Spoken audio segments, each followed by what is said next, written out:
Estás escuchando Milenio 3 por Aluka Nanika. Clint Hallam, primer trasplantado de mano en septiembre de 1988. Después de un largo calvario, pidió que se la amputaran, pues decía que no la sentía como suya. Cheryl Johnson, mujer británica trasplantada de riñón en 2008, afirma que con el trasplante se volvió más culta, sobre todo en sus gustos literarios. Sonny Graham. Este hombre recibió el corazón de otro que se había suicidado pegándose un tiro y se casó con su viuda. Años después, se suicidó de la misma manera que su donante. Claire Sylvia, bailarina de Nueva York, recibió un doble trasplante de pulmones y corazón. Después de la intervención, empezó a soñar con su donante. Sentía que estaba dentro de ella y sabía su nombre. 2:10. Advertencia de nuevo, porque es importante. Un tema del que en España tenemos que sentirnos orgullosos por la cantidad y calidad de trasplantes que se hacen. Mandamos además un gran abrazo tanto a pacientes que están esperándolo como a médicos que con gran maestría hacen estas intervenciones, que ponen nuestro país en primer nivel. Así que, por favor, lo digo porque que nadie entienda que nosotros estamos en contra de los trasplantes. Pero nosotros, nuestra obligación es contar todo lo que tiene que ver en torno al misterio, lo incomprensible, a los enigmas de la mente humana, que igual se reduce a eso, y son casos puntuales, repito, puntuales, concretos, pero son casos que son también una interrogante, que nos obligan a hacer preguntas, y nosotros no podemos ponernos censuras ni tabús, y lo que tenemos que hacer es contar las cosas con naturalidad, aunque el asunto sea muy delicado, lo dejamos claro, Clara, ¿verdad? Sí, eso lo claro, dejamos Clara. Claramente, claro. Quede de verdad absolutamente transparente nuestra intención, porque es uno de los asuntos, como decíamos, más extraños, y además, Clara, tú lo comentabas, porque es el inicio de una investigación. Imagino que no hay una prueba contundente que defina que hay una relación exacta entre trasplante, determinado tipo de trasplantes, muy puntuales, y luego cosas que pasan, sino que algunas personas, quizá con cierta sensibilidad, han tenido luego estas sensaciones. Primero, ¿cómo empiezas a saber de este asunto? Esta semana, luego nos lo contarán Juan y Santi, precisamente se habla de trasplantes un poco bizarros y extraños, ¿no? Ese hombre que quiere injertarse una cámara dentro del ojo, o otro que quiere, creo, ponerse un pendrive, o una salida USB. Sí, ya está puesto. Ya está puesto. Bueno, entonces, de los trasplantes se puede hablar de esa forma casi humorística, que no tiene nada de humor, pero desde luego hay un área oscura, que es ¿qué le pasa a algunas personas? ¿Cómo empezaste con la investigación, Clara? Bueno, pues todo ha empezado porque se me ocurrió la idea de relacionar este tema con otro, que es el tema de la grafología, porque empecé a preparar una novela, y así fue como descubrí que pues no eran casos son casos puntuales, vamos a decirlo así, pero que había algunos cuantos, y que los que habían desde luego eran muy llamativos, muy sorprendentes y demasiado poco coincidentes en cuanto a que los fenómenos que se manifestaban eran tan fuertes que dices, bueno, pues esto no puede ser una coincidencia, ¿no? Esa es un poco la impresión que... ¿Cuál es el primer caso que te encuentras? ¿Qué dices como investigadora? Y muchos años, ¿no?, acercándote a temas de lo más diverso. Planificando tu investigación dices, caramba, vaya caso. Nos pasa muchas veces, ¿verdad? Un recorte, una página de un suceso que parece olvidado, que al final acaba desapareciendo, ¿no?, entre la marea de datos, pero tú te quedas con ese suceso, lo extrapolas y dices, aquí hay algo. Pues precisamente fue el caso que se ha mencionado en la introducción, que el de Claire Sylvia, esta bailarina neoyorquina, que tenía una enfermedad muy grave y bueno, se sometió a un doble trasplante de corazón y pulmones, y a raíz de ese trasplante, esta mujer, que tenía un carácter, pues era una bailarina, era muy disciplinada en su dieta, porque esa es una de las cosas que hay que comentar, se experimentan cambios hasta en los gustos, ¿no?, en las comidas, y llevaba una vida muy ordenada en ese sentido. Y bueno, pues después de someterse a un largo calvario, que es el que normalmente llega a todas las personas que van a a experimentar un trasplante, ¿no? Durante mucho tiempo en lista de espera. Esta mujer se convierte en la primera trasplantada de Nueva Inglaterra y de este tipo de trasplante, ¿no? De corazón y pulmones. Y bueno, pues desde el mismo instante en que despierta, ya despierta con un vívido sueño en el que ella se veía a sí misma junto a un joven que no conocía absolutamente de nada y que se acercaba a ella, la besaba y al besarla era como si ella aspirara algo de ese joven, se aspirara su alma, su energía, su esencia. Y en el momento de despertar ella ya tenía conciencia, o sea, lo que ella cuenta en un libro que publicó años después, que se llama Baile de Corazones, de que esta persona que había visto en el sueño era su donante. ¿Ella en el sueño llega a verle rostro, llega a identificarlo? ¿Se produciría una investigación por parte de la propia paciente? Sí, porque esto es una de las cosas que hay que comentar, ¿no? Las personas que reciben un trasplante, no todas, pero una gran mayoría de estas personas tiene inquietud con el tiempo, se empieza a hacer preguntas, ¿no? De quién era la persona que me ha dado esta generosidad, este órgano que tanto necesitaba, por el cual estoy viviendo gracias a él, ¿no? Y esto es algo que se pregunta a muchísimos trasplantados. Y esta mujer, desde luego, se lo preguntó. Y a raíz de este sueño, empieza a tener otra serie de sueños en los que aparecía este joven, que ella, desde ese mismo instante, decía que se llamaba Tim. O sea, tenía muy claro que se llamaba Tim. Y el apellido, lo que pasa es que el apellido ella tampoco lo divulgó en el libro porque por respeto a la familia del donante comenta que ya sabía nombre y apellido, vamos, estaba segura de que el apellido empezaba por L, por la letra L. Y bueno, pues a raíz de esto, aparte de los sueños que cada vez eran más intensos y a veces hasta violentos, pues experimenta cambios como decíamos, en los gustos por las comidas. Cuando ella de repente pues era una persona muy disciplinada en la dieta, le empieza a gustar el pollo frito al estilo Kentucky, la cerveza, que no le había gustado nunca, chocolate, cosas que ya no comía y no estaban ni siquiera dentro de su dieta, pero no solo por disciplina, sino porque no le gustaban. Y entonces, bueno, pues todo esto le sume, digamos, en una crisis de identidad muy profunda que ella pensaba que era la única. Claro, también es un tema que es un poco tabú, yo creo, y esto conviene decirlo, porque cuando alguien ha recibido un órgano, o en este caso un par de órganos, que van a permitir que tú puedas vivir, no ya digamos una calidad de vida, sino que puedas seguir viviendo, porque esta mujer estaba realmente fatal antes de realizar el trasplante, estaba ya en las últimas. El agradecimiento que siente el receptor de ese órgano hacia el donante y hacia la familia del donante es tan grande y tan fuerte, existe una conexión tan profunda que no quieren hacer ni decir nada que pueda en absoluto perjudicar a la memoria del donante o a la propia familia que sigue viva, evidentemente. Sin embargo, esos sueños se repetían. Sí.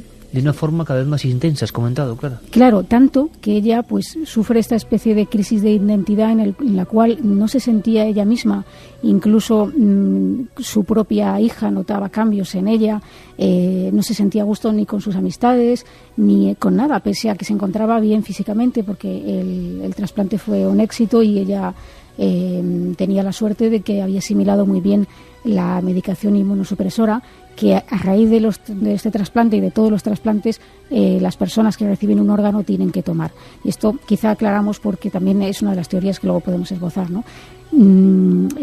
Cuando alguien recibe un órgano que es ajeno a nosotros, externo totalmente, lo que ocurre es que nuestro sistema inmunológico empieza a producir unas defensas para atacar a ese órgano que considera invasor, para intentar expulsar de su cuerpo ese elemento extraño que ha sido introducido, ¿no?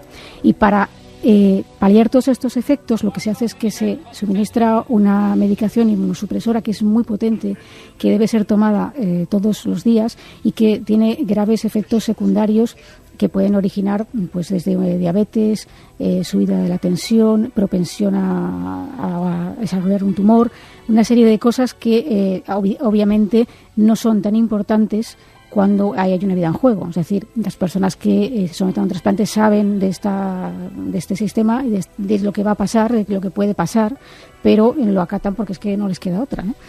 Entonces, bueno, pues ella al principio cree que a lo mejor es la medicación que está recibiendo la que puede estarle cambiando de alguna forma, y empieza a acudir a una terapia con grupos de personas que han recibido trasplantes igual que ella, y es cuando descubre que no es la única.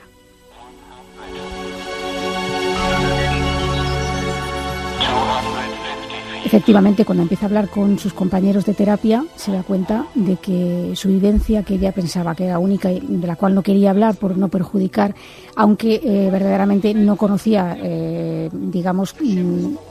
conscientemente la identidad de la familia del donante, porque está ya prohibido. No tenía ningún dato, ¿no?, para saber la identidad. Lo único que sabía es que había sido un joven de 19 años o 18 años, parece que tenía, y que había muerto en un accidente de motocicleta, nada más.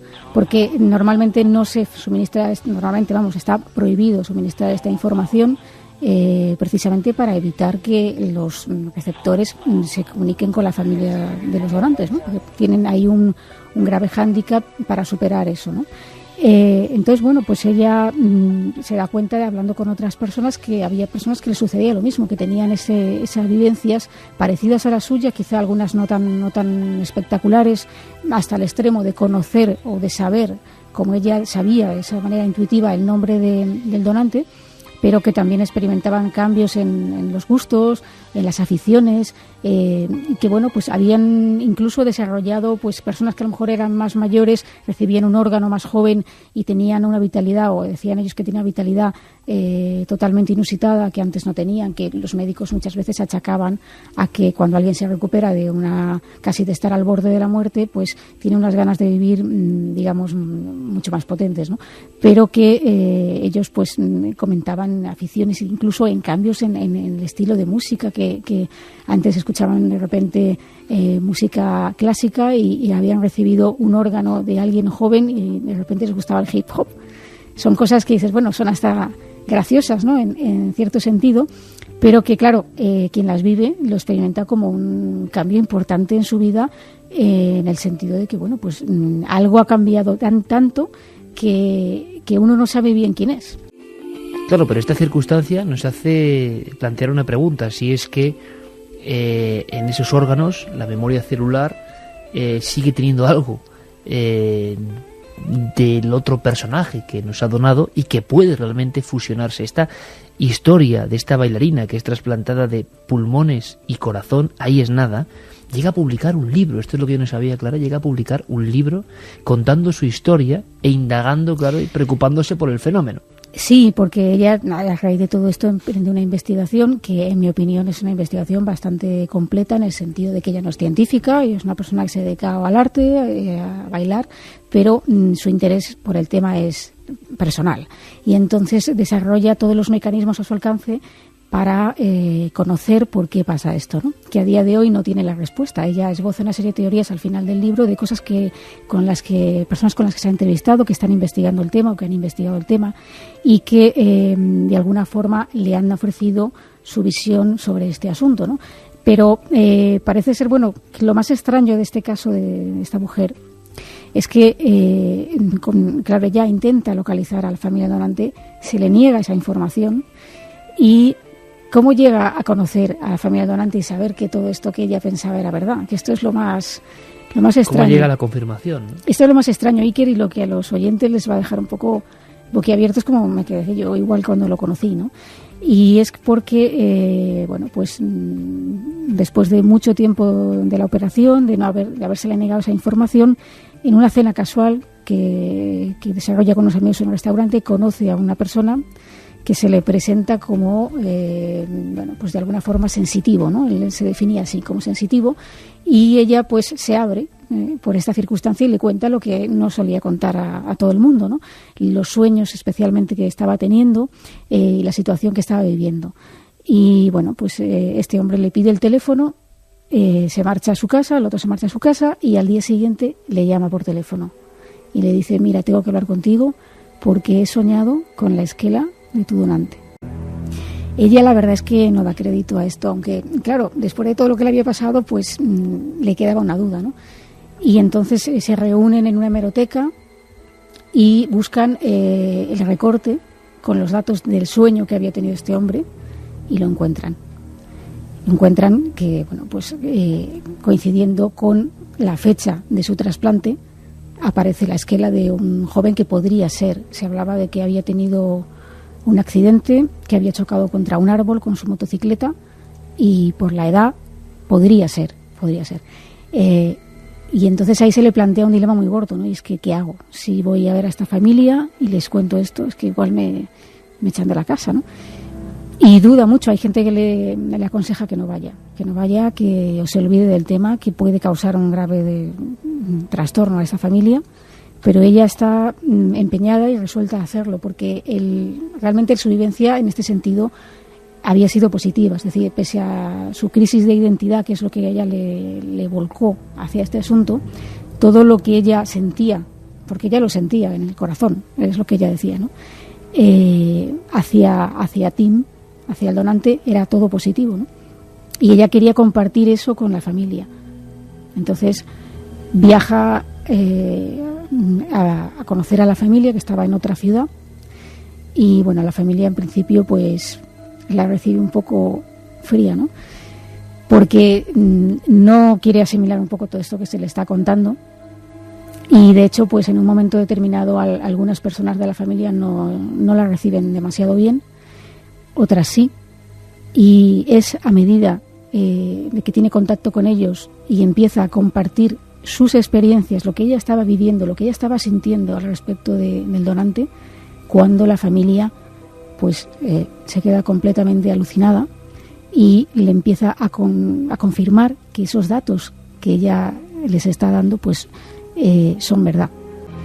Están Santi, Juanje y Carmen con una cara, no sé cómo estarán los oyentes, pero desde luego la historia es de lo más alucinante que hemos escuchado.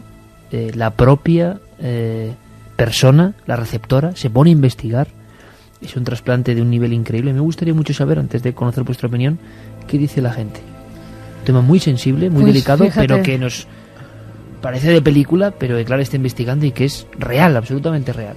Mira, Ara, por ejemplo, nos dice que su primo fue uno de los primeros trasplantados de ojos de su provincia, que había perdido la vista a los 16 años tras una medicación, y los doctores Vega se lo trasplantaron años después. Siempre se sintió muy agradecido, tanto a los doctores como a los donantes, aunque sí que es cierto que a veces comentaba que se sentía extraño. Yo nunca lo relacioné con el tema que planteáis, sino más bien por el hecho de ser una cosa pionera. Buenas noches, hablando de trasplantes. George Langeland, autor del relato de la mosca, escribió una espeluznante historia cortada y titulada La mano, en la que el protagonista sentía cómo su extremidad parecía tener vida propia y le obligaba, en contra de su voluntad, a cometer delitos y crímenes. Ahora hablamos un poco de algunos casos de manos. Nos lo contaba Diego. Carlos Callan, en introducción, hablaba de un trasplantado de mano que pidió que se le volvieran a amputar. ¿Por qué?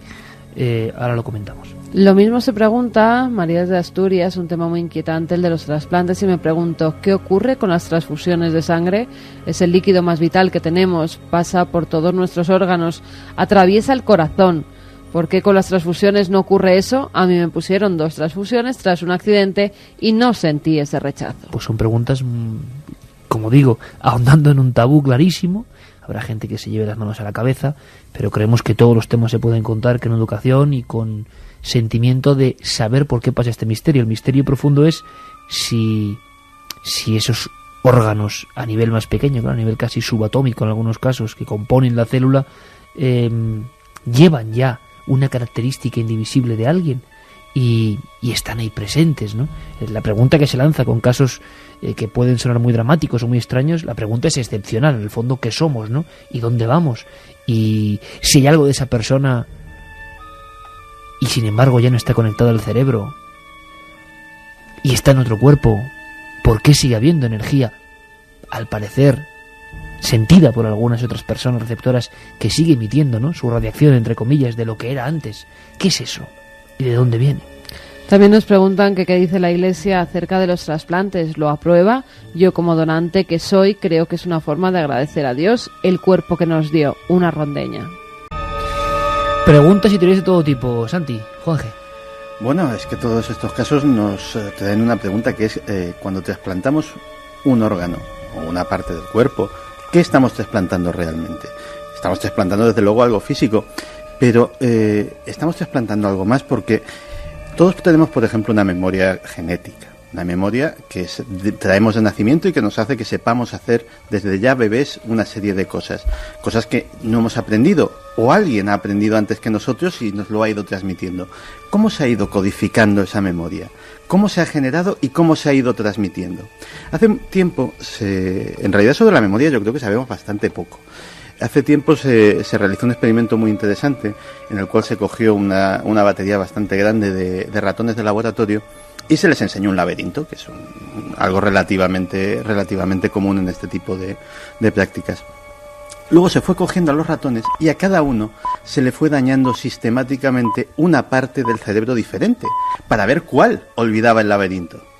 Ninguno de ellos olvidó el laberinto, con lo cual no hubo manera de ubicar la zona del cerebro donde estaba localizado ese conocimiento. Pero es que luego cogieron a otros de esos ratones y empezaron a dañarle sistemáticamente cada vez más partes del cerebro, a ver si de alguna forma, mientras tuvo capacidad motriz el animal, seguía recordando el laberinto.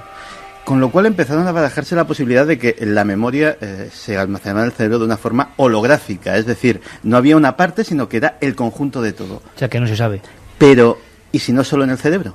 ¿Y si es holográfica en todos sitios? A veces parece que el cuerpo tiene memoria.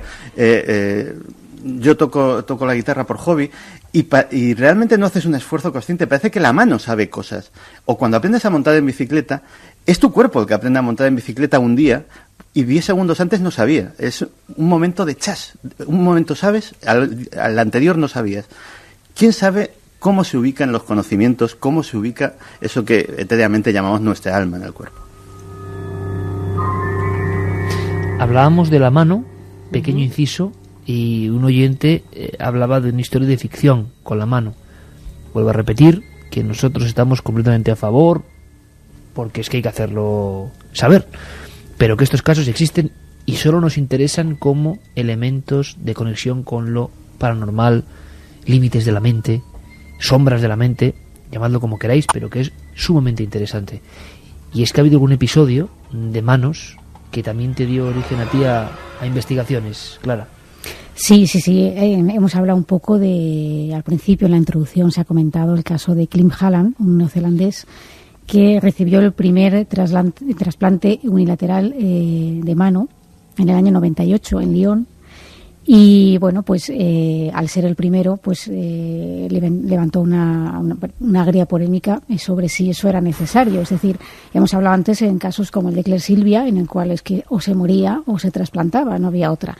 Pero claro, en el caso de un órgano como la mano, en el cual no es necesario para que podamos seguir viviendo, sí es un órgano funcional, pero no necesario para que haya vida, pues los médicos, no toda la comunidad científica estaba de acuerdo con este trasplante, puesto que decían que, claro, la persona tenía que tomar esos inmunosupresores de los que hemos hablado, esa medicación muy potente, que además en este caso no existe una medicación específica para este tipo de trasplante, sino que la persona que se somete a él tiene que firmar un papel que se llama el uso compasivo, que admite o se le ha informado de que esa medicación no ha sido creada específicamente para su caso y que la tiene que tomar sabiendo una serie de riesgos importantes que pueden surgir en el futuro, ¿no?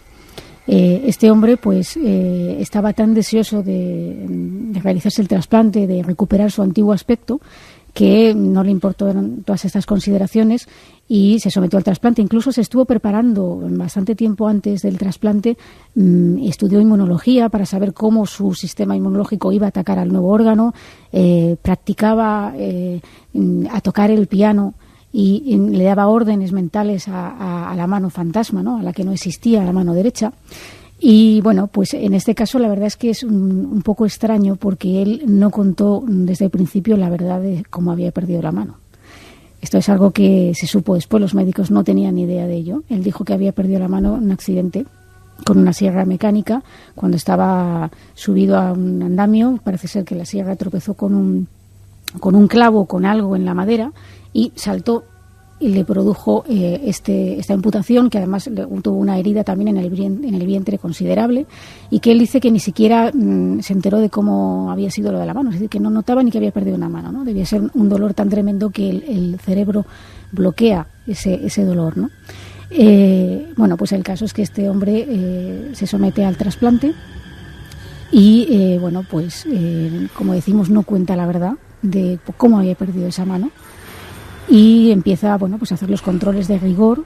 Tiene que hacer una rehabilitación. La operación duró como 12 o 13 horas de quirófano, porque hay que unir tendones, huesos, en fin, es una operación muy complicada, siendo un órgano, como decimos, que además Iker está visible en todo momento, porque en el caso de otro tipo de trasplantes no vemos el corazón, no vemos el hígado, no vemos los pulmones, ni los riñones, etcétera, pero la mano está siempre visible, es imposible de ocultar y en cada momento vamos a estar viendo esa mano y pensando que esa mano no es nuestra, en cierta forma, ¿no?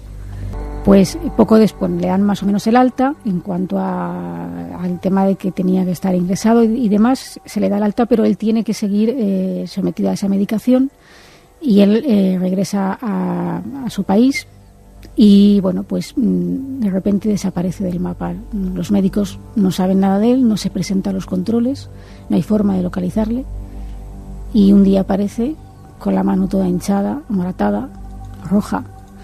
Y pues les cuenta, le hacen una serie de analíticas y descubren que ha dejado de tomar la medicación, que la ha estado tomando de manera intermitente y que en los últimos 2 meses no había tomado nada de medicación.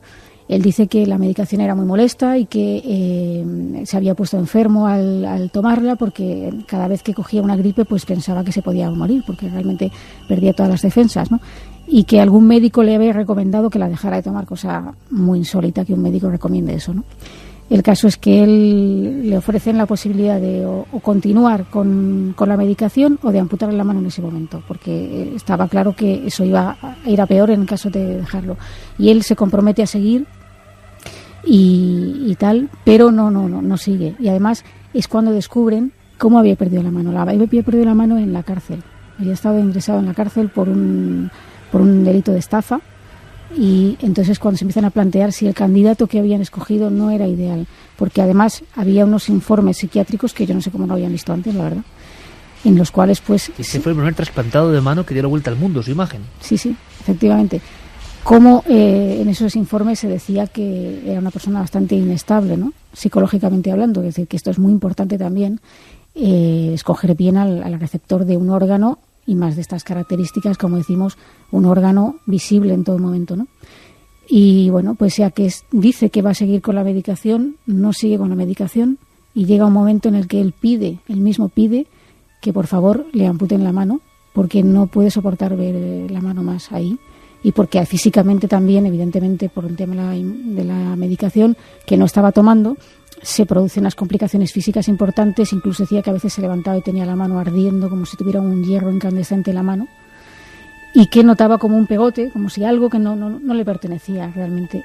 Pero los médicos no quisieron amputarle la mano porque hubo ahí un problema, digamos, político casi, si me permites aquí un poco hacer política en ese sentido, ¿no? Que los médicos no querían perder un poco este hito en la historia ni que se convirtiera en una operación frustrada.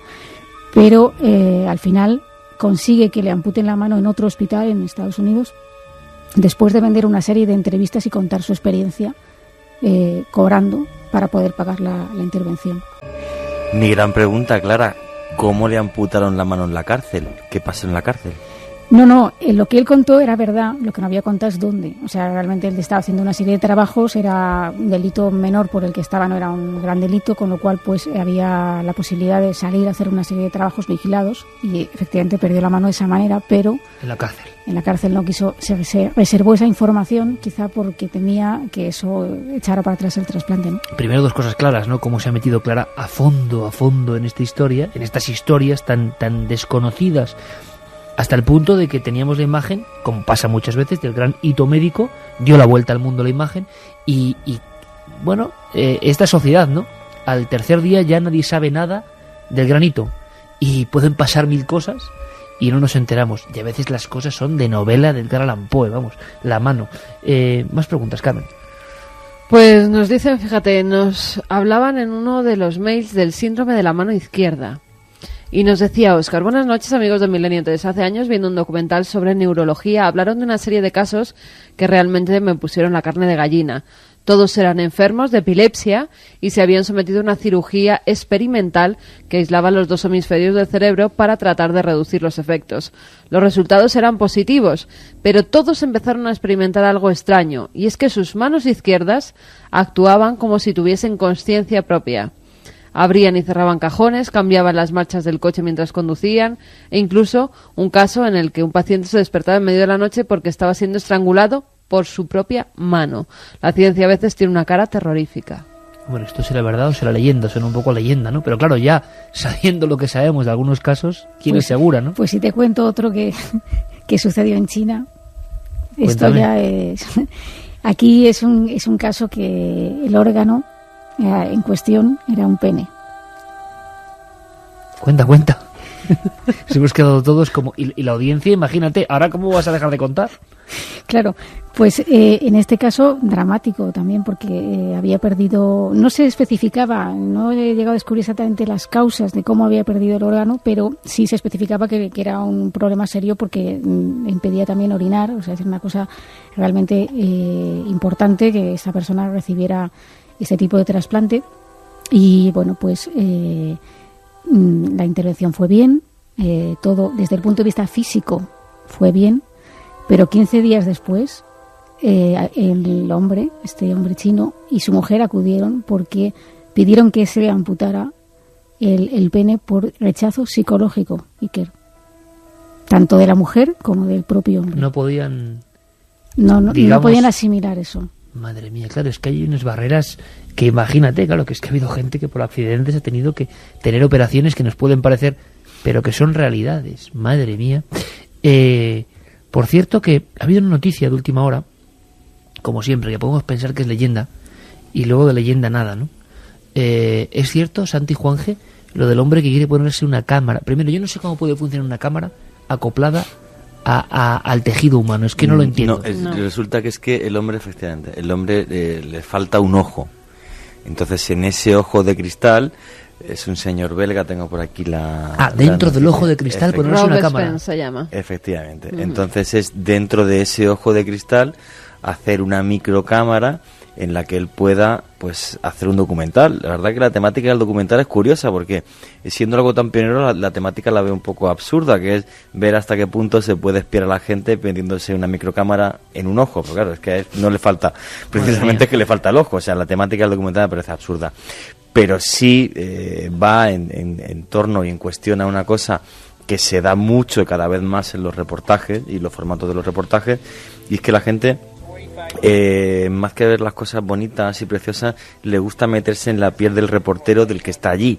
En este caso, y todos los formatos de televisión que van en este sentido son los que mejor funcionan, en este sentido este hombre sí que sería el máximo pionero, ya que por desgracia la visión sería la cámara. Claro, es que su misma visión sería la cámara, que es a lo que se tiende en los formatos de reportajes.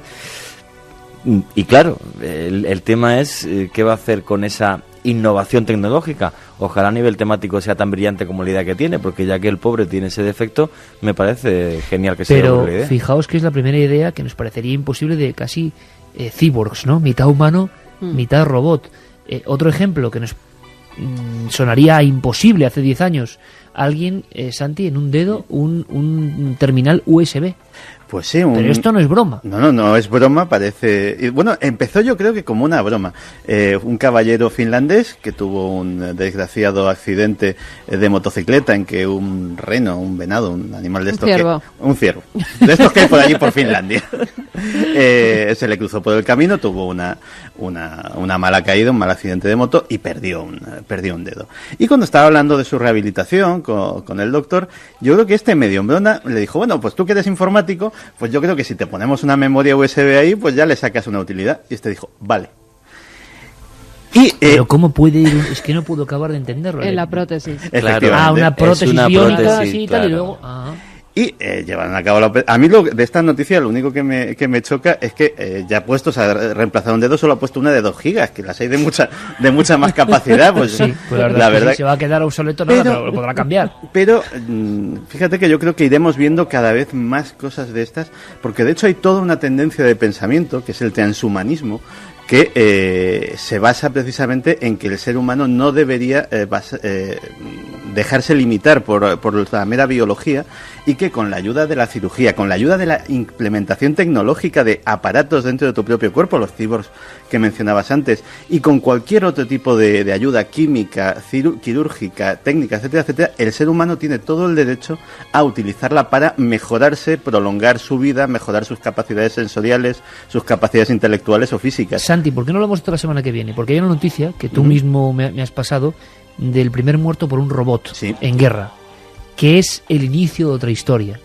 Podemos hablar de ese término terrible que venía del antiguo checoslovaco, creo, robota, esclavo, ¿no? Sí. Y que vamos a hablar de robots la semana que viene también, ¿te parece? Capek se llamaba el que inventó el término. Karel Capek. Me acabo de acordar. Pues la semana que viene vamos a hablar de eso, porque las máquinas, desde luego, ya están aquí.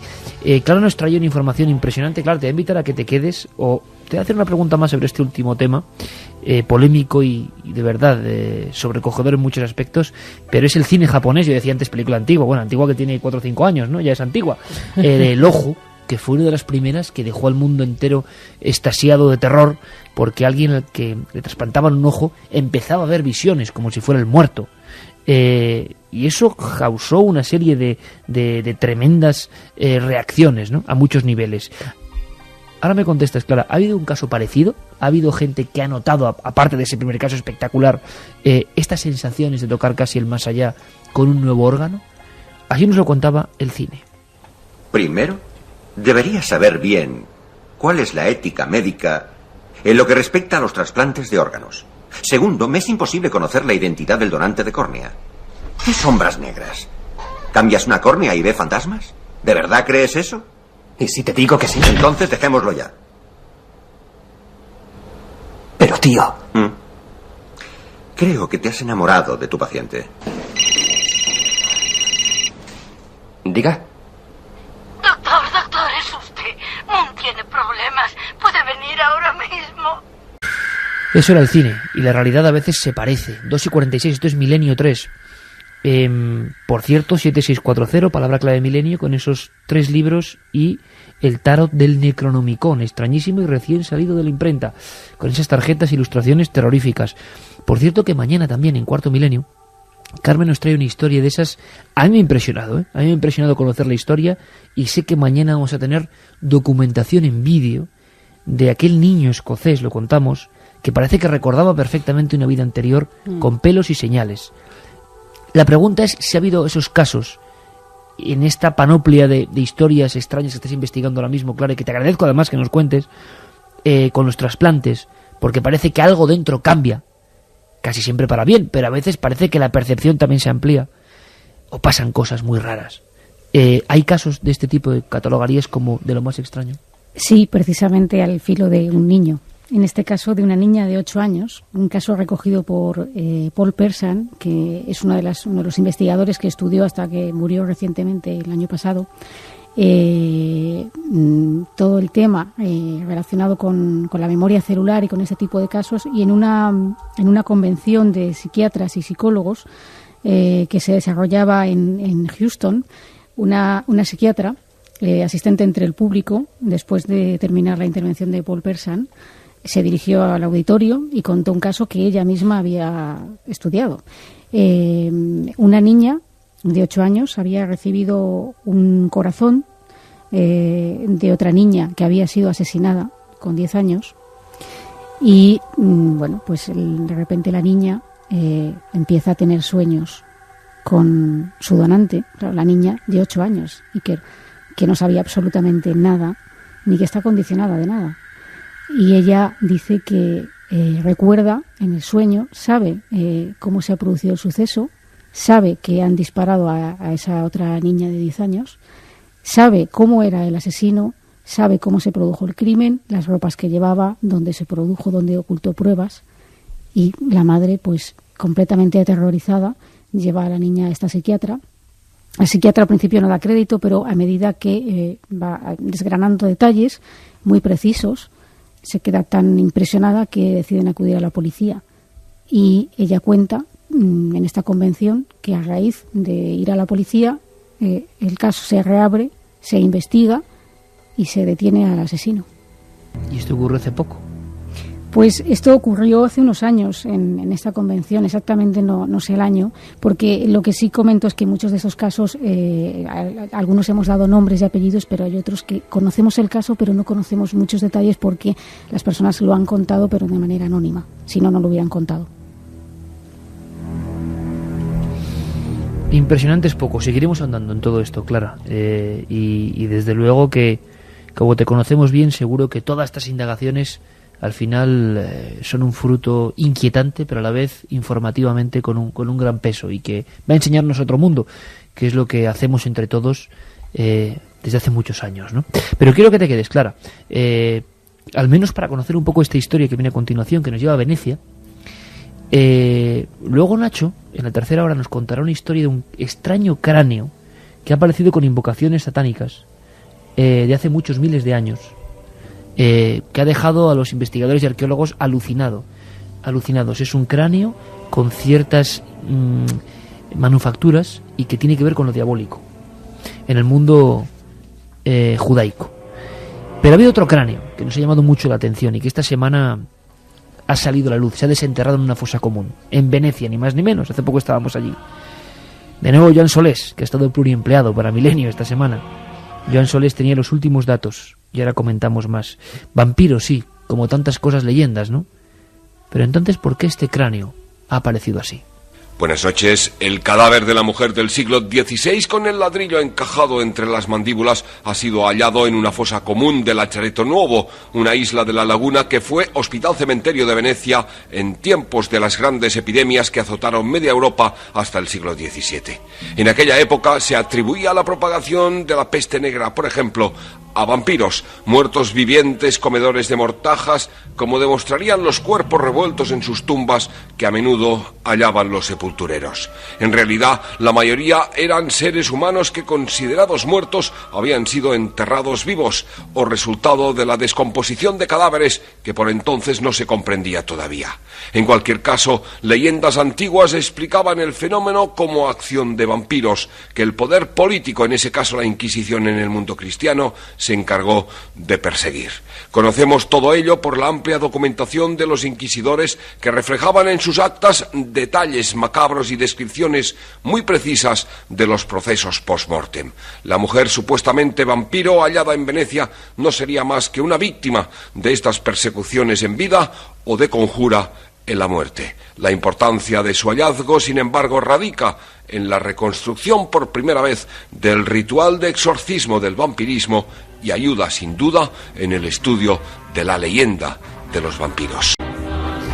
Mejor lecho sonoro imposible. ¿Qué sabemos más de esta especie de profanación ritual en Venecia, ni más ni menos? Siglo XVI. Pues fíjate, sabíamos que en el siglo XVI a estos supuestos vampiros los temían mucho porque al parecer abrían las fosas comunes que había en Venecia para echar a más cadáveres que habían perecido por la peste, porque esto eran víctimas de la peste, que estaba además diezmando la ciudad de Venecia. Y lo que se sabe es que esos enterradores en muchas ocasiones encontraban cadáveres con los vientres hinchados, con los sudarios a veces como comidos. Les llamaban incluso no vampiros, sino devoradores de sudarios, porque parecía que los propios muertos se comían sus propias mortajas. Cadáveres masticadores, decía José Luis Cardero, el antropólogo. Pues lo que pasaba era todo que eran fenómenos de la hinchazón, de la putrefacción, y ellos lo identificaban con fenómenos vampíricos, con fenómenos